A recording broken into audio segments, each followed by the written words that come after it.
જાફરાબાદના ટાબર ચોક વિસ્તારમાં દિવાલ ધરાશય થઈ છે। જૂના બિલ્ડિંગની દિવાલ પડતા એકનું કરુણ મૃત્યુ થયું છે।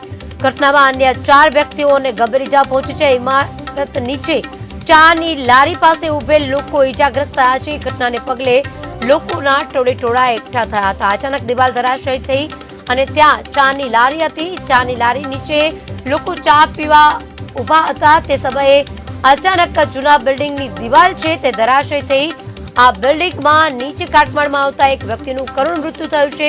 ઘટનામાં અન્ય 4 વ્યક્તિઓને ગંભીર રીતે ઈજા પહોંચી છે। ઇમારત નીચે ચાની લારી હતી જેને ઉભેલ લોકો ઈજાગ્રસ્ત થયા છે। ઘટનાને પગલે લોકોના ટોળેટોળા એકઠા થયા હતા। તાત્કાલિક ઈજાગ્રસ્તોને સારવાર અર્થે હોસ્પિટલ 108 મારફતે મોકલવામાં આવ્યા છે। એક વ્યક્તિનું કરુણ મૃત્યુ થયું છે। હાલ મહત્વના સમાચાર સામે આવી રહ્યા છે। જાફરાબાદના ટાબર ચોકની દિવાલ ધરાશય થતા અફરાતફરીનો માહોલ સર્જાયો છે।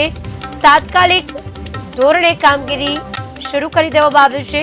108 મારફતે ઈજાગ્રસ્તોને હોસ્પિટલ ખસેડાયા છે। તો આ સાથે જ સ્થાનિક લોકો દ્વારા કાટમાળ દૂર કરવાની કામગીરી હાથ ધરવામાં આવી રહી છે।